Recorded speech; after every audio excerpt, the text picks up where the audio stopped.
Welcome to episode 266 of In Touch with iOS, the show that talks about iPhone, iPad, Apple Watch, Apple TV, and related technologies. I'm your host, Dave Ginsburg, and my guest this week is Mr. Mike Potter, Mac Stock himself. How you doing, Mike? Hey, Dave. Great to be here. Great to have you. So glad you're here. We also have Jeff Gamet back on the show. How you doing, Jeff? I'm doing awesome, and I'm so happy to be here. It feels like a mini Mac Stock reunion. Yeah, seems like it. Yeah, it does. And last but certainly not least, Ben Rathix here. How you doing, Ben? I'm good. I apparently snuck into the Mac Stock reunion. It's okay. You're welcome anytime. You are welcome anytime. Wouldn't be the same if you didn't crash the party. That's right. That's right. So we got some stuff to talk about this week. Definitely some interesting stuff going on in the world with the devastation going on in Hawaii and specifically Maui. We're going to talk about that a little bit. iOS 17's got a new beta this week, and we'll talk a little bit about cord cutting this week, as well as Jeff has graciously agreed to also talk about passkeys because he did a fine presentation over at the Mac and I Tech. did what? Yeah, you did. Because you did a fine Mac and Tech Apple User Group presentation. So I thought, what the heck? It's fresh in your minds. Let's share it with our listeners here and viewers to talk a little bit about passkeys, because it's coming. It's here. It's going to be even closer as we think, because iOS 17 is going to be out soon enough here. So I think that'll be a good chat as well. But like always, let's just go ahead and jump into the news I have for this week. This story really intrigued me, so I wanted to really talk about it, only because I've talked about so many of these types of stories with the AirTag and people losing things and then they end up finding them. But this one looks like a total burn to United Airlines specifically. Mm-hmm. This gal's airline, the airline said her bag was lost, but the tracker said otherwise. So she flew to get it. So I have a link showing us to CNN and one other place here, 9 to 5 Mac, I think it is. So long story short, with this, she was a lacrosse player, had very expensive lacrosse equipment, and she flew from Denver. And when she got back to Denver, all of a sudden her bag wasn't there. So sure enough, I guess the plane ended up in Chicago at O'Hare Airport. So meanwhile, so her bag went to a different plane than she was on. Exactly. Because the bottom line of the story is they United Airlines labeled it wrong. It had the wrong code on it. So I'm summing this all up here because it's a relatively long story here, but I'll keep it short. But like I said, she went into a play at a lacrosse tournament. She had been in Baltimore. She went from Denver to Baltimore and then flew back to Denver. And the long story short, basically, is the United Airlines said that we can't find your bag. It's gone. I said, okay, well, look, I'm showing this to you here, and Find My. AirTag says it's in Terminal 1 at O'Hare International Airport in Chicago. Guys, it's right there. No, we can't find it because, they're depending on whatever barcode it is in here. And she did not want to lose this. As a lacrosse player, it's important to have a racket that's broken in and it's ready. And I'm not going to spend another $2,000 because I have lacrosse equipment. So what did she do? She decided, you know what? I'm going to jump on a plane, fly to Chicago from Denver and go get my bag. And she did. So she's going down in the baggage claim and AirTag telling her, hey, this is my bag. My bag is right here. Where's my bag? So they ended up giving it to her. So, and the funny thing is she had to use she had airline miles, so she had to use those, and which is a joke in itself because they made her pay for it, right? Well, no. The moral of the story was it got lots of press, and then all of a sudden, United Airlines is refunding her miles as well as gave her a voucher for more travel, but. Like the article says, so they can lose her bag again. Yes, exactly.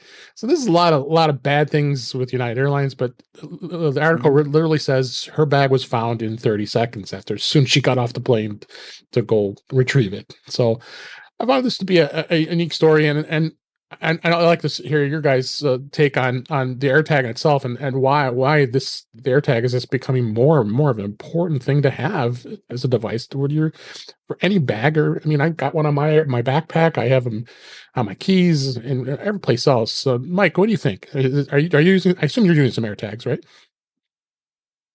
I'm not. You're not. Okay. No, I'm not. I'm not using any AirTags. I've purchased one AirTag in my life, and it was a gift from my dad to put on his dog's collar. Okay. He had a dog who has a tendency to sneak out and roam the neighborhood at night. Okay. Before I read the article, I'm thinking, God, why on earth would you fly to go track down a lost bag? I mean, and then I saw it was lacrosse equipment, and I said, "Oh well, okay, that's super expensive equipment." Yes, it is. And then reading further on, I saw $2,000. Well, yeah, that's worth flying out for. Why on earth they wouldn't just give her bag? I have no idea. The excuse seems to be, well, most people just put in a claim and we give them money for it. Mm-hmm. Yeah, and here's someone who didn't want to put in a claim, didn't want to file against your insurance, right, and you could just hand them their bag. They were telling you exactly where it is. Mm-hmm. Why not give it to them? This is just it smacks of laziness at the highest levels. Oh, yeah. I don't understand it. Yeah. What do you think, Ben? Yeah. It would have cost that airline considerably less if they would have went and to exactly where they said the bag was. I mean, it's O'Hare. Yeah. Pretty much half that terminal is United. Oh, but Terminal 1 is pretty much all United. Yeah. So it would have been relatively easy, but to be perfectly honest, United does not have the best reputation at this point, to say the least. No. This is just pure dysfunction. Yeah, no, I agree. Jeff, you must have thoughts about this. I don't know why you would think that. All right. So I'm willing to accept that that managing the logistics of getting checked luggage from one location to another and back into a customer's hands, that's a pretty monumental task right there. However, we have technology that that can make robots operate on Mars. We have technology that over the last year has put people out of jobs and created a whole new industry just by stringing words together to make sentences and phrases that read reasonably well. That's some pretty sophisticated technology. Barcode on a suitcase, in comparison, not that sophisticated. So that they knew where the bag was. Oh. Yeah. They just didn't want to do the right thing.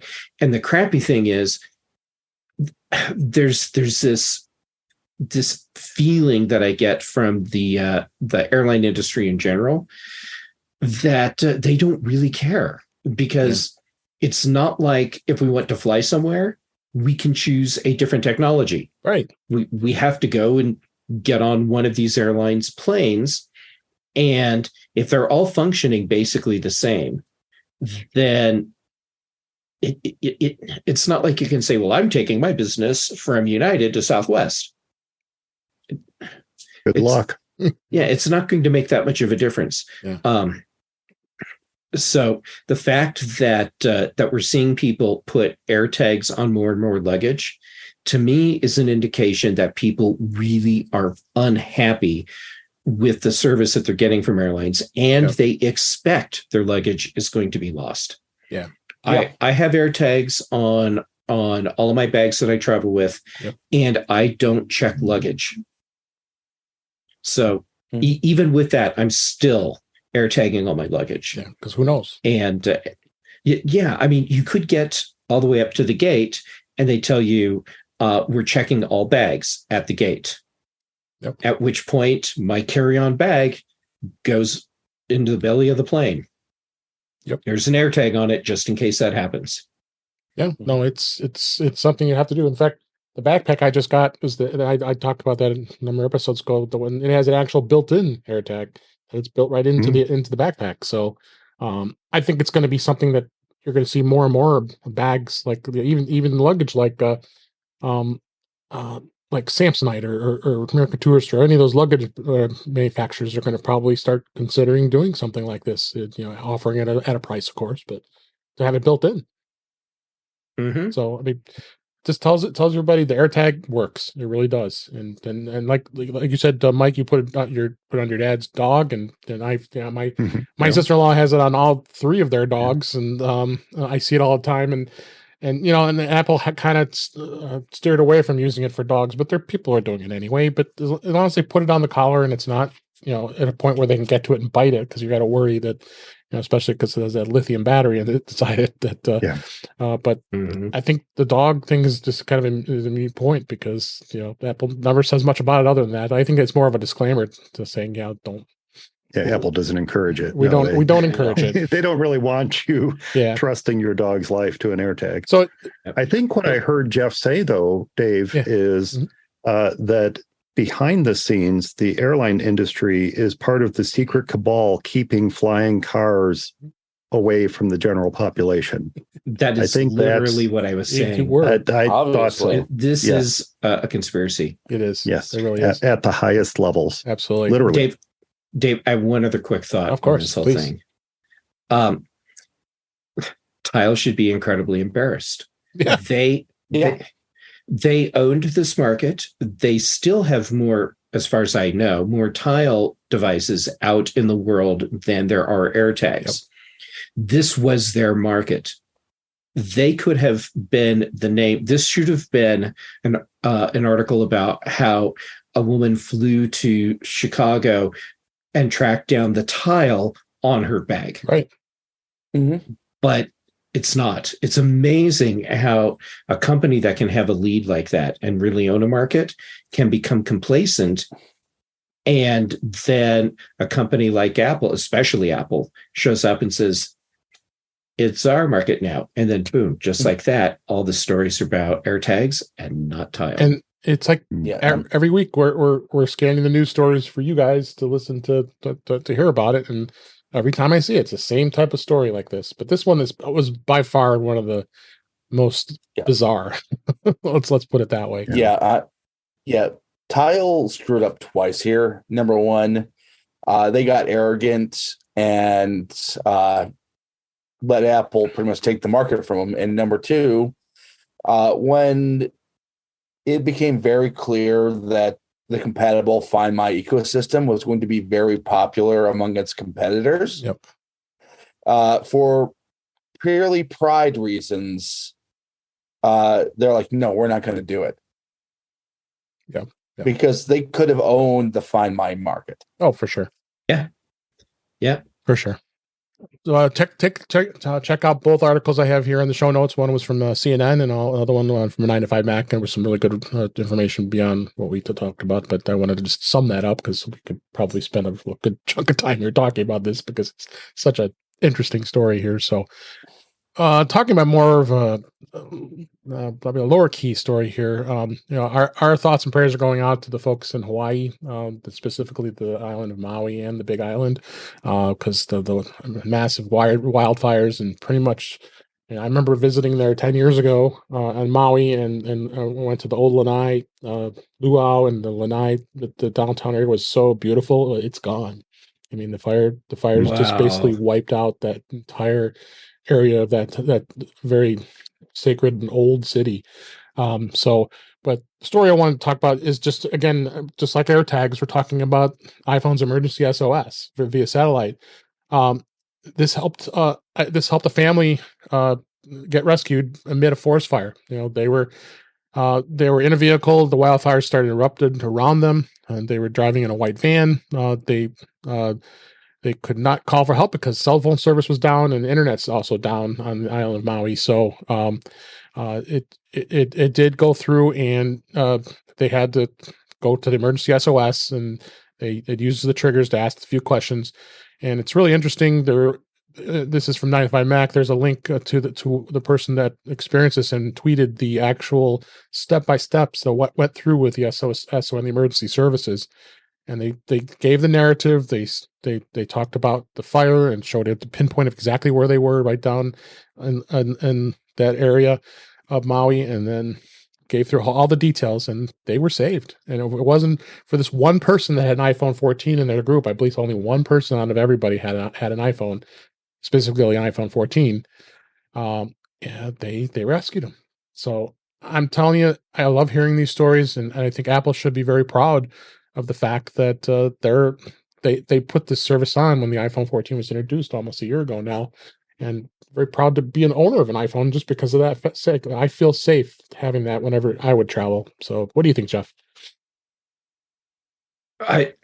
First, I hate that we have these stories happening. Me too. At the same time, I'm so happy that we have these stories, because this is the happy ending for what otherwise could have been an even worse tragedy. And the fact that Apple has done so much to make technologies like this accessible, it's not hyperbole at this point to say Apple is saving lives, because they are. They are. By implementing this feature, having the subscriptions that are linked to the satellite, you don't pay for it, but it's there for your protection, because they know it's not going to get used very often. But in a case like this, it was so important. Don't you think, Mike? Mm-hmm. Oh, absolutely. I don't even know what to say about this. I mean, this type of technology is not new. The ability to carry around a little device that can communicate in an emergency situation with satellites is not new. But the fact that we can have that type of technology in our pockets with the phone that we're already carrying, thanks to the addition of this feature to the iPhone 14, is amazing. No. And this is literally a game changer. And once again, it's a change made to the game by Apple. Mm-hmm. Yeah, absolutely. What do you think, Ben?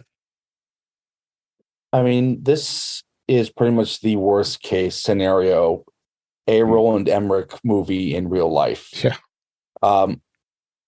If they had any other device, these people would probably be dead right now. Oh, there's no question. I think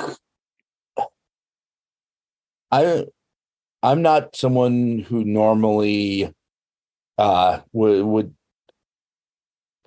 be for mandating stuff, but I think emergency satellite communication in a cellular phone should be something that is in all new cellular devices. The kind of thing that T-Mobile and I forget, was it SpaceX are working on 5G to satellite communication. Everybody should be investing in something like that. This is something that saves lives. Yeah. I mean, it's like Jeff said, it's not conjecture at this point. There are people alive on that island because they had an iPhone 14. Yep. No question about it. No question about it. Good. Ben, I totally agree with you on the satellite SOS feature should be built into all devices now. There's a time where I wouldn't have agreed with you, but over the past 10 years, I've experienced entire towns literally washed away by floods or burned to the ground, like towns in Colorado that simply don't exist anymore. Towns where I have friends that lived at the time. Yep. And in some cases, people were just simply stranded, and there was no cell service because the towers were gone. And it would have been really, really helpful to have the ability to at least get an SOS message out through satellite. Yeah, this should be a 911 requirement. Yeah, I agree. I agree. So, I'm glad they're safe, and like you said, I hope everybody else is safe out there in Maui and the Big Island, and that these fires, that's devastating fires stop here. So, let's move on to something a little more upbeat. This is I don't like to do too many rumors, but I think this was kind of an interesting thing here. But tvOS 17, there was code that confirmed that the A17 chip is for the iPhone 15 Pro and the A16 for the iPhone 15. These references were for unreleased iPhone models. It was found in tvOS by a coder that delve into this and look at the model numbers. It appears to confirm that Apple's chip choice for the devices.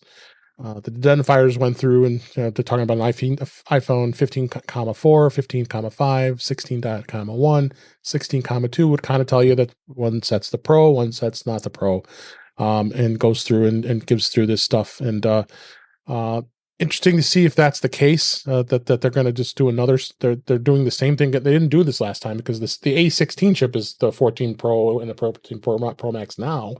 So they're carrying now they're again making us want to buy the 15 Pro, and not that I wouldn't anyway, but that now that those are going to have the even faster chips that are in there. So I'm looking forward to the next iPhone. We got a little less than a month away here, so what do you think, Ben?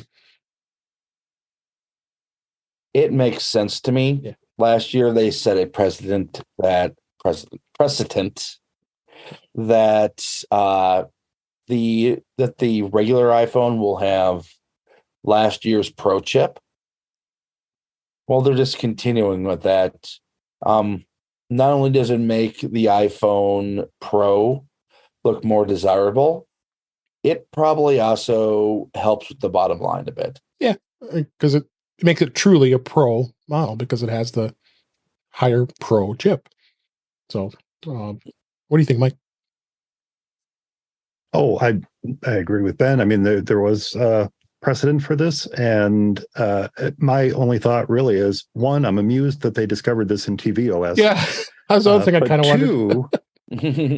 But two, the second thought that occurred to me was it really just goes to show how close all of Apple's operating systems are to each other, iOS and tvOS and iPadOS and macOS, that they can discover this in tvOS. Yep. Really shows how much of the code is shared amongst all their different operating systems. Oh yeah, absolutely. How about you, Jeff? I think Ben nailed it. And just to build on part of what Ben was saying, yeah, if you're taking what was essentially last year's Pro model and making it the not Pro model for this year, and yes, I know there would be some other differences, but that's kind of what's happening here. The manufacturing costs for that device have gone down over the year because by that point, probably the development costs will have all been recouped, and that's the big thing right there. Get that recouped, and then you've streamlined and refined the production process for the device and its components. Now it costs less. That's why the SE phones have always worked so well for Apple, and why it's been easy for them to keep them in the lineup. It's because it's super cheap, relatively speaking, to make them at that point. Yeah, for sure. Well, it's going to be interesting to see because I'll lead right into the next story. Is that there's pretty much a confidence that Apple's event likely will be held on September 12th this year. This was from Bloomberg's Mark Gurman, which you can pretty well trust most of his commentary when it goes for rumors, but it just seems like right around the timing of where the past events have been. So they will unveil, and if they do unveil around that time, we'll probably anticipate that they would release the pre-orders would take place on Friday, the September 15th, and then the launch would happen the week later on Friday the 22nd. It's been pretty consistent for a long time here. As we just talked about, they're talking about releasing a 15, 15 Plus, 15 Pro, and a 15 Pro Max. And the dynamic island is going to be expected to be on all iPhone 15 models, as well as USB-C, baby. It's going to be on an iPhone. I'm almost confident that's going to happen. I think it's a long time coming. They also possibly say on the watch, no question, we'll have probably a Series 9, as well as probably an Ultra 2 Apple Watch. And then we'll probably get it's a repeat every year, right? So I smell this episode of watch event on some podcast called For Mac Eyes Only. Oh yeah, that one. Yeah. What do you think? Little reaction time episode reaction coming time. up. Yeah. What do you think, Mike? Always fun. I always enjoy those. Yeah, me too. So, the great thing about this is that then on September 13th, we can start talking about the iPhone 16.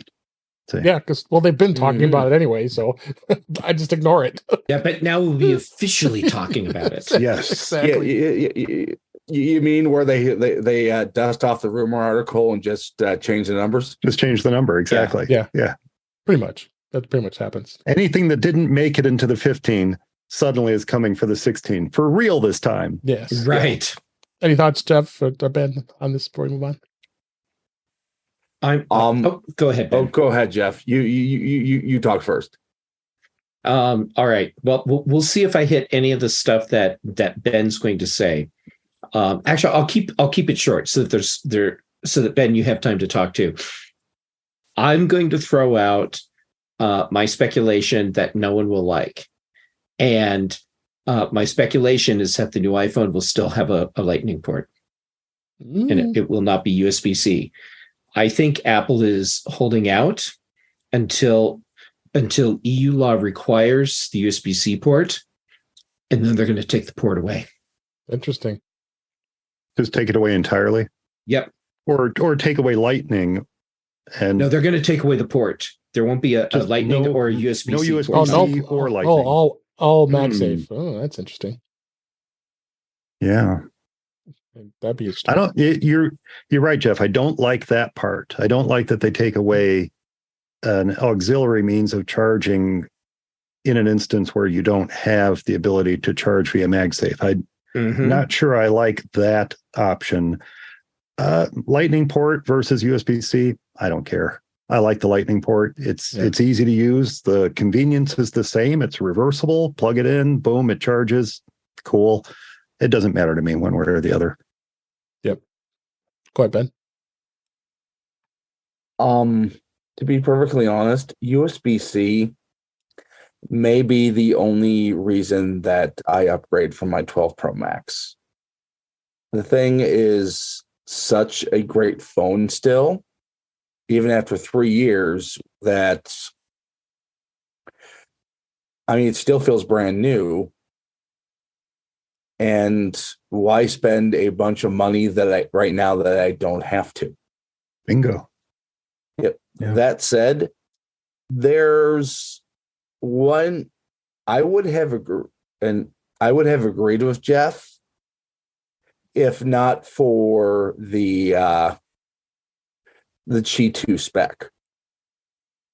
Because if it was going to be a completely portless phone, there would have been data transfer in that spec. God knows you're able to do statement. Yeah, God knows you can do wireless almost as fast as any cord right now that you'd use on a phone. Mm-hmm. The other thing is, I think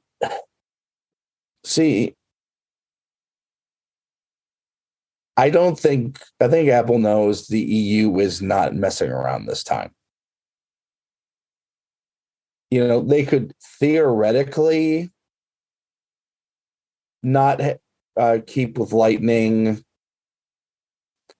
but you're seeing Lightning go away in a lot of Apple's own devices already. Mm-hmm. Yep. The lovely Lightning to 3.5 millimeter cable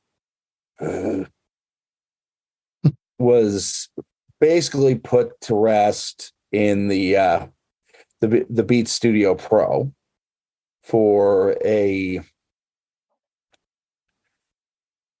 basically a DAC capable pair of headphones. Mm-hmm. And that might be the killer feature. And especially if it's announced with the AirPods Max 2, where you can now have your iPhone 15. It is 15. Yep. And have full wired lossless audio. How about if Apple does a proprietary spec that lets them do full lossless wireless. I mean, it would be completely proprietary, and there's nothing wrong with doing that. Yep. But that would eliminate a lot of potential hurdles for Apple right there. Yeah, it would, but you would also just anger a bunch of your users who just paid you $300 for a pair of headphones. That were released a month before. If Apple hadn't done that very thing many times, piss off their users a month after they bought something, I'd say, oh, good point. But that's an Apple thing right there. Yep. All right, let's go ahead and move on if you're okay with that. And just close out with this last story. This is a quick one. Apple Watch fast charging is going to be mandatory for accessory makers. Apple has told Apple Watch accessory makers that they will have to switch to its fast charging module, which I'm saying bravo. It's about time, because the old charging way was much slower. It was introduced in the Watch Series 7, which I'm still sporting here in 2021. And it does rapidly charge from 0 to 80% in about 45 minutes. It goes pretty quick. And they had shortages of these charging modules first, but some of these devices, they need to do this now. So, but the accessory makers can continue to submit plans for accessories to include the original non-fast charging variant, which I think would be stupid at this point. But it'll be no longer available in the M5 program at the end of September of this year. So good for Apple to force upon this. I think it's important now at this point. Old technology. We need to update the new technology, and watch it charge faster. And I switched it on mine at my bedside, so when I put it on, it charges quick. So I'm happy. I'm sure all of you have Apple Watches that it's the same as your experience. So, any comments on that? We can go ahead and move on. To quote the great Lizzo, it's about damn time. That's a good way to segue. So let's go ahead and move on. Beta for this week. Apple did release the third public beta of iOS 17, iPadOS 17, as well as they seeded the fifth beta of the developer beta of 17 on iOS and iPadOS as well. I didn't notice much else difference. A couple of things I'll hit in just a minute here, but same old features. Ben, have you seen anything? I assume you updated, and have you seen anything that's changed for you? Yep. Oh yes. The only thing I have seen is actually listed on its own thing here. Yeah. Hold your thought on that. And did you have any thoughts on beta, Jeff? Before we'll move on to that. Just go ahead and move on. Okay. And I know, Mike, you don't do beta, so I won't bother you. So not with my phone. Yeah. No.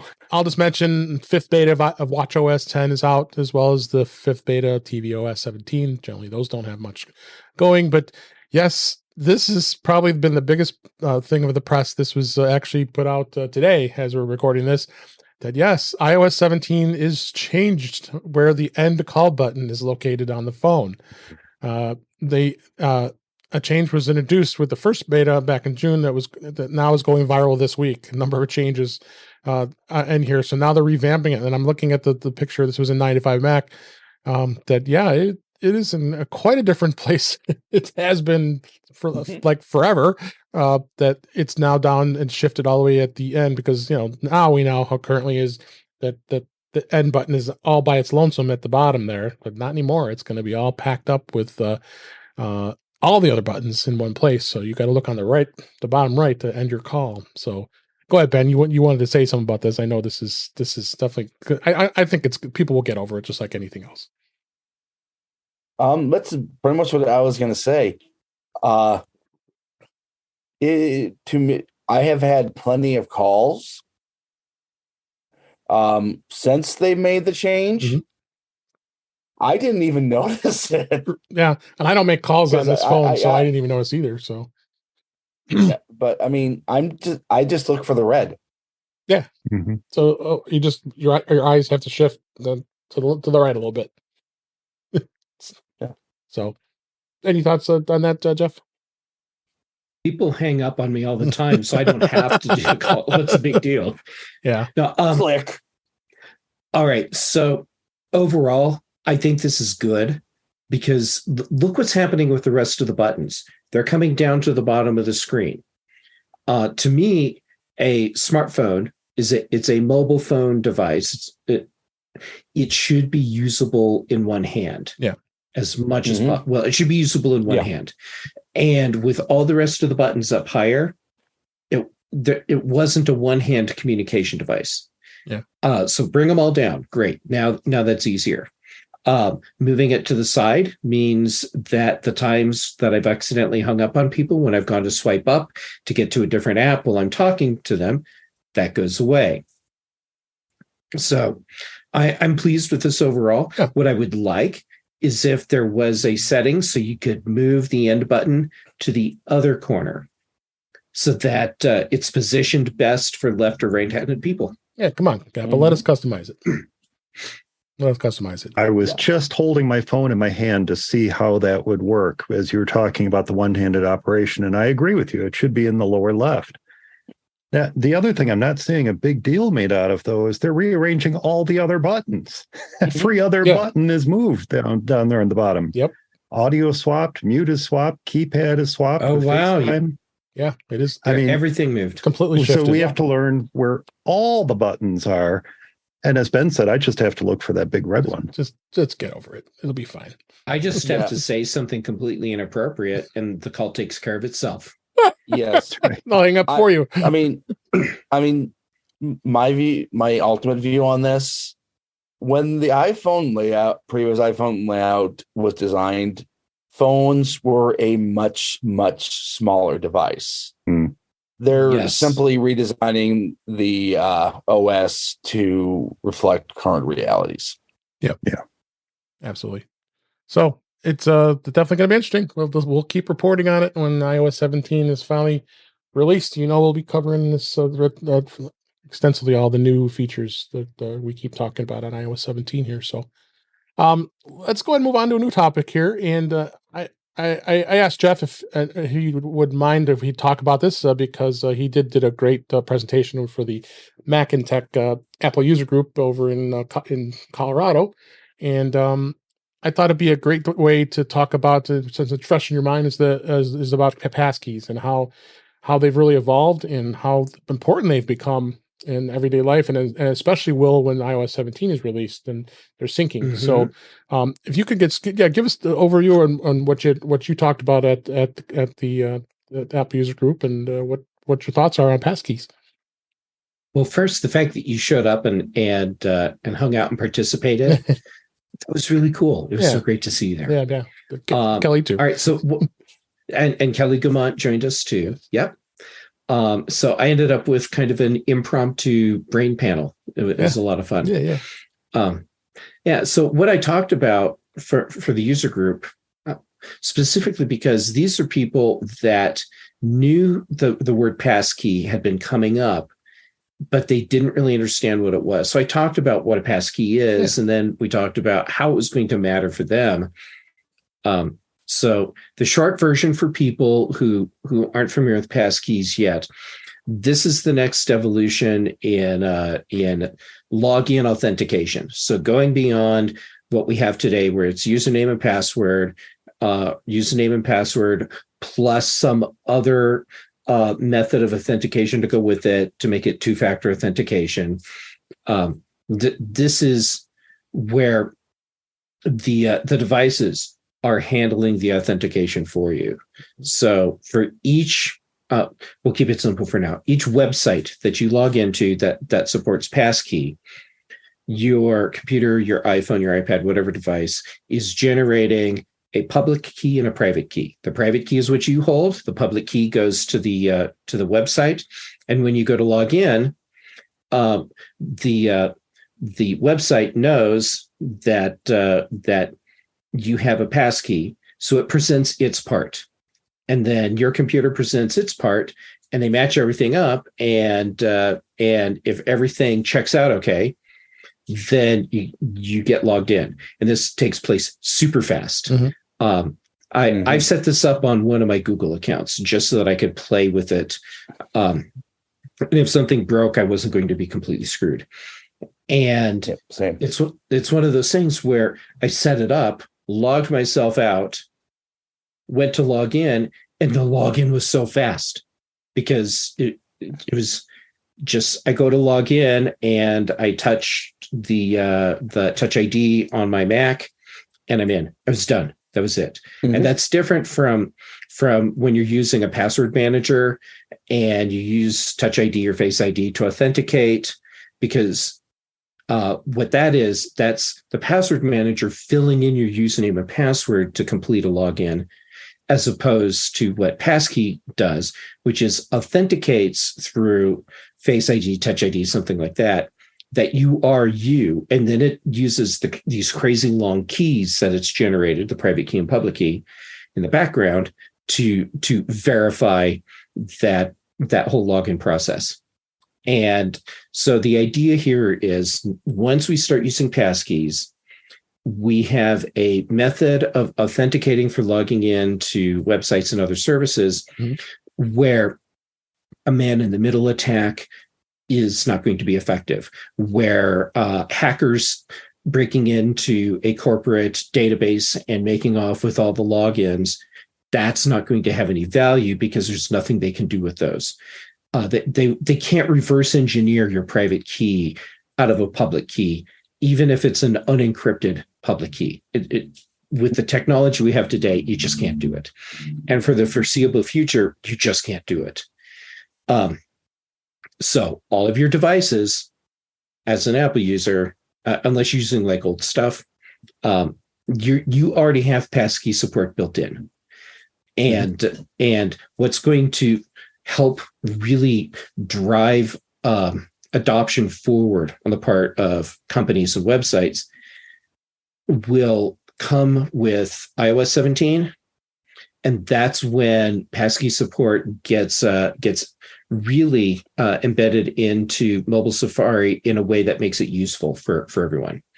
Right now, it's kind of a kludge to use passkeys on your iPhone, but that's going to get smoothed out with iOS 17. So it's not like you have to have anything special as far as technology added into your devices to support this. It's just there. And why would all these companies say, oh, well, iOS 17 is out. Now it's time to get on board with this technology that's been available for a few years now. Mm-hmm. This is just that important tipping point, I think. Good, newer Android phones, they have passkey support. Windows has passkey support. The big technology players, they all are in the consortium that's driving passkey support. So it's not like this is Apple out on their own saying, hey, we made this thing and it's going to be cool. No, this is an industry standard that's been developed. So now what I'm waiting for is the updates for 1Password to come out, because it's public beta right now. So if you want to play with passkey support today and you're 1Password user, by the way, they're not paying me to say any of this. I pay them every year for my license. Yeah, I think we all do here. Yep. You'll be able to start using passkey with 1Password, and it will support the part of the passkey standard that allows you to have your passkeys mobile, so they can be on all your devices. And to me, that's important. So what I'm going to do once passkey support is public, or in the public release for 1Password, and actually we have to wait for iOS 17 so that the hooks that 1Password needs on mobile are in place. Then it's this truly transparent thing. But that's when I'm really going to dive into getting everything that I can on to a passkey, and my iPhone at that point will serve as my primary device for authenticating regardless of what device I'm actually using at the time. And because that's a device that'll be with me everywhere, which means that if I'm, say, at a relative's house and I have to log into some service using my own logins, if it supports passkey, I can do it from their computer. That's awesome. They don't have to have any of my login info. And even if I was, say, on a Windows computer where there was malware that was capturing keystrokes, it still wouldn't get my login information because that's being handled through passkey, independent of what's happening right there on that specific computer. Yeah. So Apple is definitely on board with this. What's going to happen when iOS 17 drops is Apple is automatically setting up your passkey for your Apple ID. So you will start logging into your iCloud services after you install iOS 17 via passkey. That's awesome. Yeah. That's awesome. And I did include in the show notes, there's a link to the developers site for passkeys that kind of really gives you a good detail on what Jeff just talked about and what Apple is doing on their end to get this to work well with their devices, as well as I put some more links about 1Password in that as well. Did you add in passkeys.directory to that? I will do that. I haven't looked at the notes. Yes, I will do that. Yeah, passkeys.directory is a website that was set up and is maintained by 1Password, and it's a database of websites and companies that are supporting passkey. So right now, for you to know which websites you can log into using a passkey, it's more of a thing if you go and look at your login settings and you find a thing where there's a button for passkey. Like if you want to set up your Google account for that, you have to go look for the thing. 1Password is going to know automatically. And so you go to log into a site and it'll give you a pop-up that says, hey, do you want to switch to passkey? You say yes, takes a couple seconds and you're set up. But having a place that you can go and look and see who's supporting passkeys is kind of cool. So passkeys.directory for that. Yep. It's in the show notes. So check that out. It's a really good directory. Ben, did you have anything to add with the passkeys? Or are you excited for this? I am. I've been excited since there was initial support last year. Yep. I am one of those who played around with the Google Passkey. And I mean, it just works. Yeah. Yeah. It's super slick. Yeah. It took me longer to set it up because I wanted to take screenshots. Yeah. So really the screenshot capture part of each step took longer than the steps themselves. Yeah. Because it was a couple dialogues to let you know, hey, this is what you're about to do. Here's what it means. And then it says, and you're done. Yeah.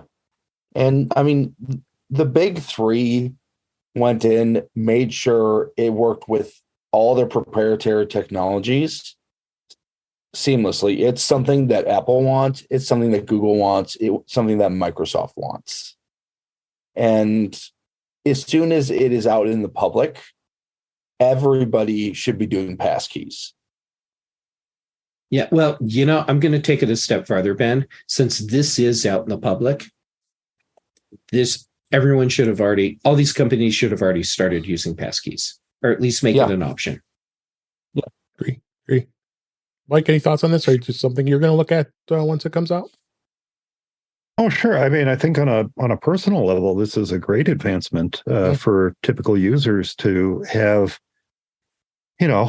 as we were saying just a moment ago, their ability to unlock websites in their hand with them, no matter where they go. Mm-hmm. My concern, as a tech person, I always think about what can go wrong, those kind of things. And I wonder about fallback methods. I wonder about how it's going to work for me personally as someone who supports multiple clients and need to get ready access to services that they subscribe to, hosting services and email services and things like that. In order for me to support them, I need to be able to access those services. So I wonder how this is going to work. Okay, that's great. That's so cool. There you go. So they can share keys. I have a hard enough time stepping people through two-factor authentication. Yes.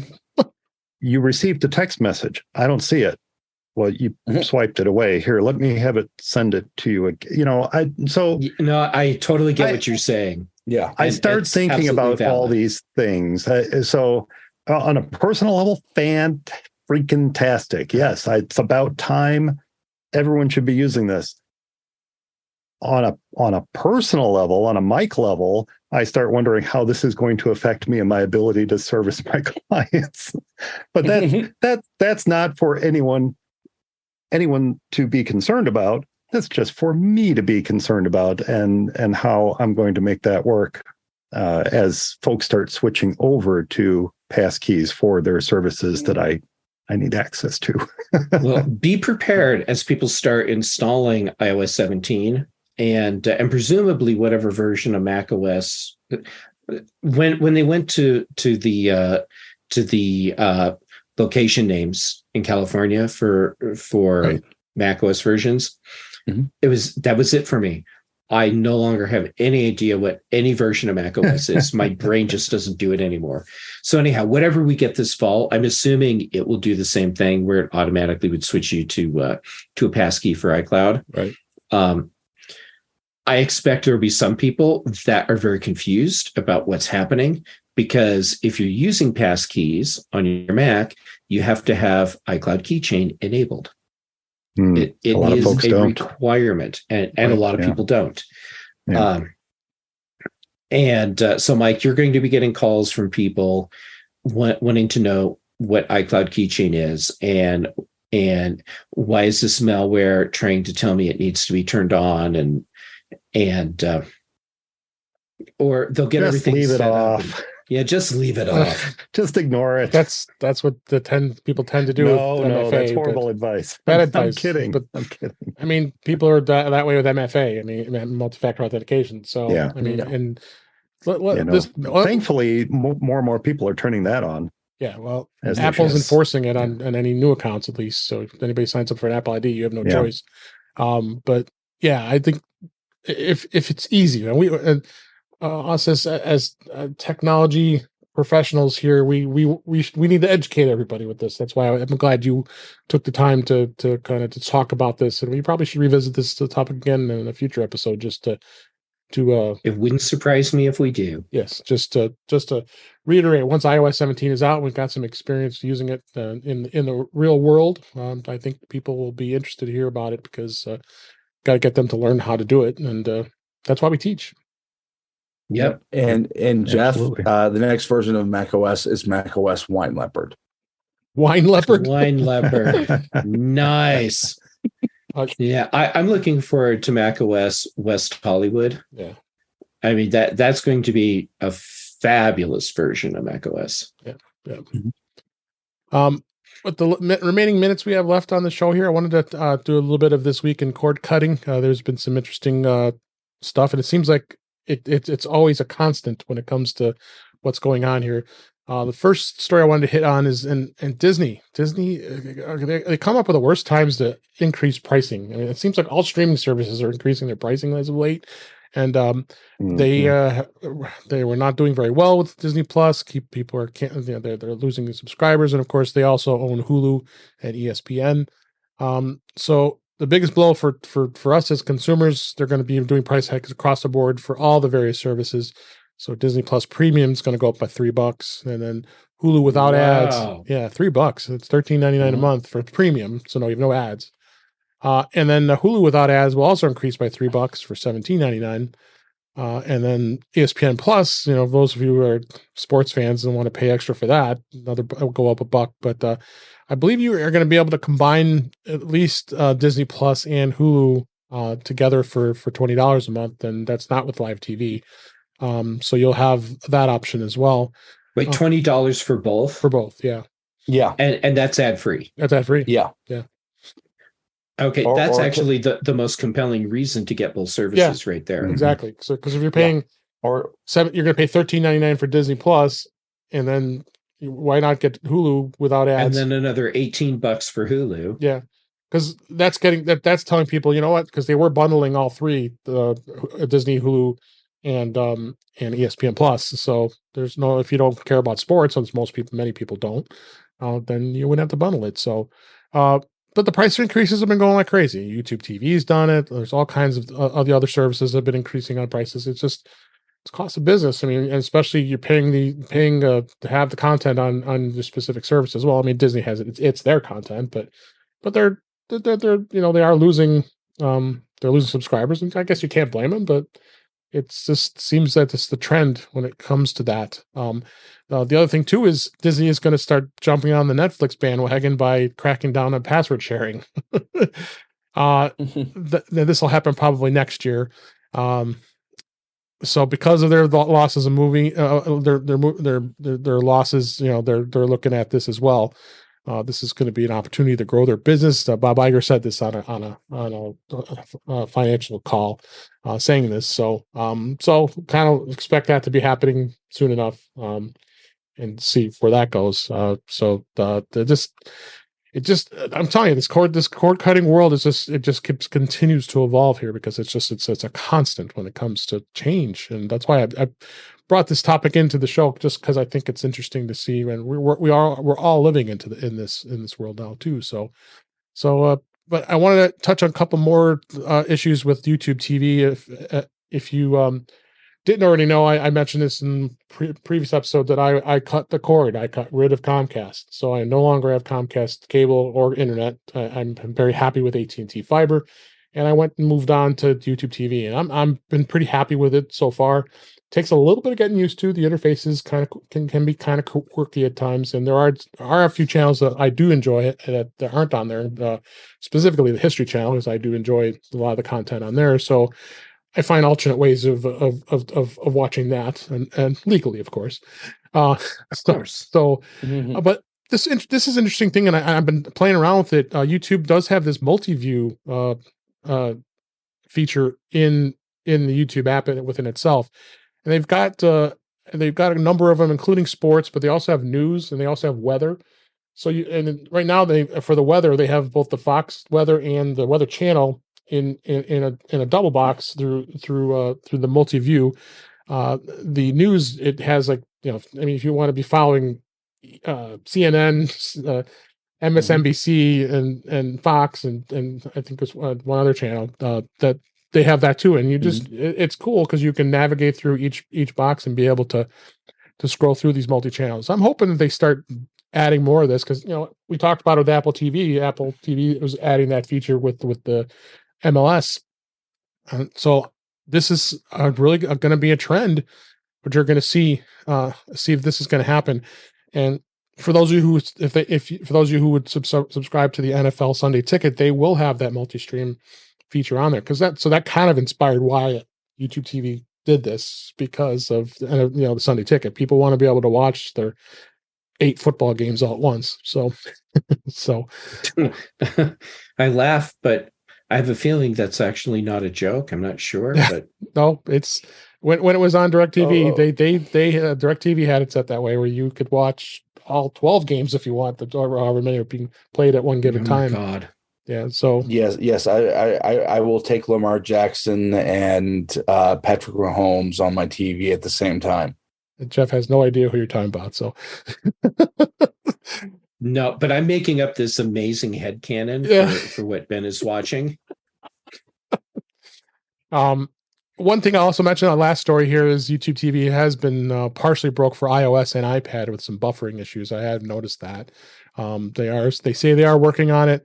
So they're working to fix it. One thing I didn't know is they rate the top 5 carriers. YouTube TV is now number 5 of all the services. Wow. So they've grown that much with their services.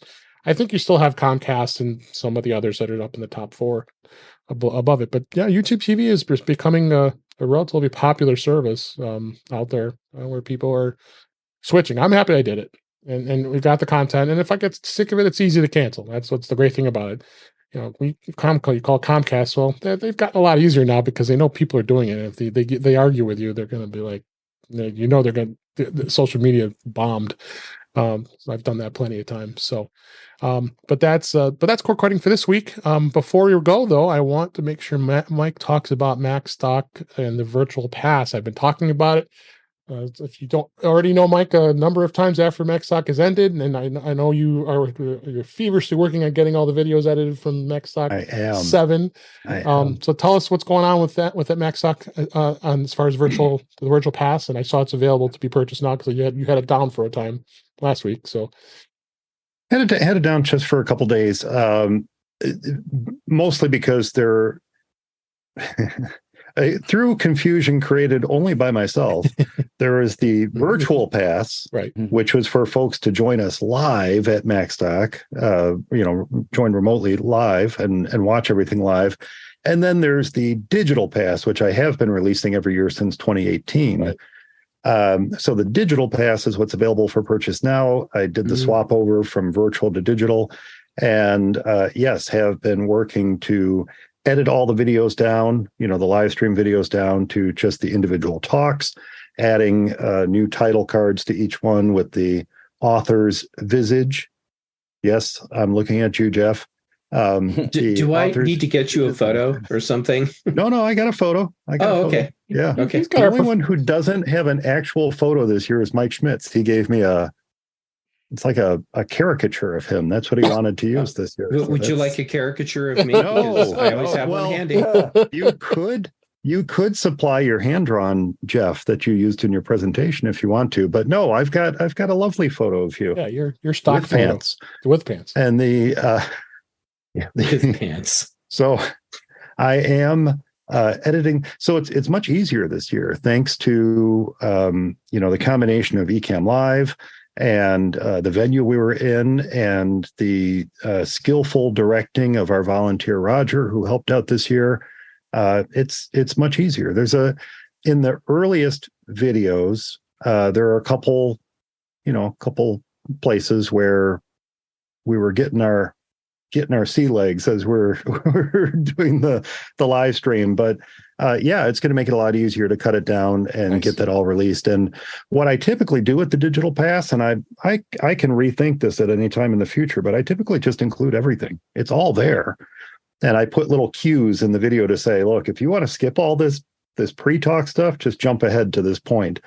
But yeah, I just include everything in it. So typically takes me about a couple hours to go through each video to make sure everything's there, how it should be. And if there are parts where you can't hear a attendee asking a question, I try to grab the audio from a different source and bring it in. So some of that stuff takes a little time, but yeah, I'm working through day one. I'm hoping to have that available in just a few days, really. Awesome. And then I'll get that announced, and then day 2 I'll start working on that, and everything will be done. Awesome. So where do people go to get that virtual pass? You can go to the official URL is macs.conferenceandexpo.com, but you can also go to macs.conference.com. That will bounce you over to the longer one. And the button to purchase it is right on the top there. And as I see you put in the notes, you can catch Dave, you can catch Brittany and Chuck and Jeff and all sorts of fantastic folks who gave their talks, including Chuck. Chuck's been on your show recently. Yes, he has. Allison Sheridan, of course, and Dave Hamilton, and a lot of great shows. Let's see, who else do we have?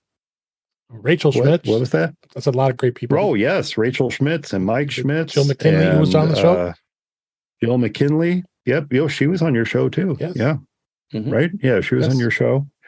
Yeah. And Marty Gentius. Great. So, yeah, we've got a fantastic lineup, and I've heard nothing but fantastic comments from everyone about all the talks this year. Good. So just a great lineup. Awesome. That's awesome. Yeah. I'm so glad to hear that. Yeah. So really proud of the work that everyone did with their talks this year. Good deal. So we'll keep talking up. I'll get you to jump on and watch what we did, because it was a blast for sure. So let's go ahead. It was a lot of fun. It was a ton of fun. So let's go ahead and wrap up for this week. That's a wrap for this week. Please send your comments, questions, suggestions to our email address, which is feedback@intouchwithios.com. You can follow us on Mastodon, which is at intouchwithios. We're on Twitter too, or I'm sorry, X. Support the show by buying me a coffee at intouchwithios.com/coffee. We would really appreciate it. You can become a Patreon of the show by going to patreon.com/intouchwithios. We have 2 tiers available to support the show. We would appreciate it. Make sure you like, share, and subscribe so you're notified when we are live streaming on YouTube, which is on Thursday nights at 8 p.m. Eastern, 5 p.m. Pacific on our YouTube channel at youtube.com/intouchwithios. Hi, Cletus. I saw you jump into the chat, and great to see you tonight. That's where you can be there and be in that chat. And you can also go there and watch the live stream. We leave the live stream up. You can watch all of our shenanigans before the show as well as during the show, as well as you can listen to all the past shows that are out on YouTube.